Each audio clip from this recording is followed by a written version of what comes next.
ನನಗೂ ಭಾಳ ಆತ್ಮೀಯರಾಗಿದ್ದರು. ಕುಟುಂಬ ಭಾಳ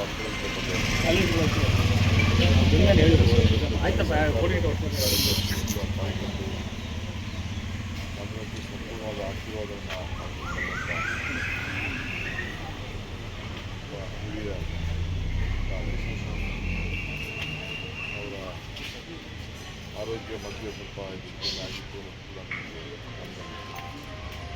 ಕರ್ನಾಟಕ ಸರ್ಕಾರ ಮತ್ತು ವೈಯಕ್ತಿಕವಾಗಿ ಅವರ ಆಸ್ಪತ್ರೆ ಆರೋಗ್ಯ ಮತ್ತು ನಾವು ಕೂಡ ಅವರ ಬೇಕಾದಷ್ಟು ರಾಜ್ಕುಮಾರ್ ಅಂದರೆ ದಕ್ಷಿಣ ಭಾರತದ ಅನೇಕ ಚಿತ್ರನಟರು ಕೂಡ ಜೊತೆಯಲ್ಲಿ ಅಭಿಮಾನ ವಹಿಸಿ ಒಳ್ಳೆಯ ಹೆಸರನ್ನು ಕೂಡ ಅವರು ಇಡೀ ನಮ್ಮ ದಕ್ಷಿಣ ಭಾರತಕ್ಕೆ ಒಂದು ದೊಡ್ಡ ಗೌರವವನ್ನು ಅರ್ಪಿಸಿದಂಥ ಒಬ್ಬ ಹಿರಿಯ ಅವರೆಲ್ಲ ಅವರ ಎಲ್ಲ ಅಭಿಮಾನಿಗಳಿಗೆ ಬಂಧುಗಳಿಗೆಲ್ಲ ಕೂಡ ಭಗವಂತ ಶಕ್ತಿ ಕೊಟ್ಟಿದ್ದು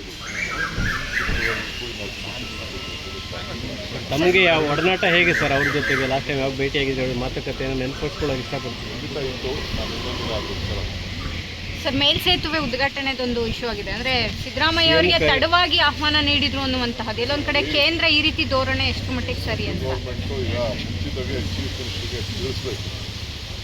ಅದು ಅವರು ಸ್ಟೇಟ್ ಗೌರ್ಮೆಂಟ್ ವಿಶ್ವಾಸಕ್ಕೆ ಬಗ್ಗೆ ನೇರವಾಗಿ ಅವರು ಎಪ್ಪಿ ರಿಕ್ವೆಸ್ಟನ್ನು ಮಾಡಿದ್ದಾರೆ. ಈಗಾಗಲೇ ಮುಖ್ಯಮಂತ್ರಿಗಳು ನೇರವಾಗಿ ಅದು ಪತ್ರ ಬರೆದಿದ್ದಾರೆ. ಇಂಥ ವಿಚಾರ ಎಲ್ಲ ನೀವು ಮಾಡಬೇಕಾದ್ರೆ ನೀವು ನಮ್ಮ ವಿಶ್ವಾಸಕ್ಕೆ ತಗೋಬೇಕು, ಟೈಮ್ನ ಅಡ್ಜಸ್ಟ್ ಮಾಡಬೇಕು. ಇವತ್ತು ಇದು ಒಂದು ತಿಂಗಳು ಮುಂಚಿತವಾಗಿ ನಾವು ಎರಡು ಸತಿ ಇವತ್ತಿನ ಕಾರ್ಯಕ್ರಮ ಪೋಸ್ಟ್ಪೋನ್ ಆಯಿತು. ಇದು ಭಾಳ ದೊಡ್ಡ ಕಾರ್ಯಕ್ರಮ. 2,000ಕ್ಕೂ ಚಿಲ್ಲರೆ ಹೆಚ್ಚಿಗೆ ಕೋಟಿ ರೂಪಾಯಿ ಇವತ್ತು ನಮ್ಮ ನೀರಾವರಿ ಇಲಾಖೆಯನ್ನು ನಾವಲ್ಲಿ ಖರ್ಚು ಮಾಡ್ತೇವೆ, ಪ್ರಾರಂಭ ಮಾಡ್ತೇವೆ. ಇದಕ್ಕೆ ಹೋಗಲೇಬೇಕಾಗಿತ್ತು.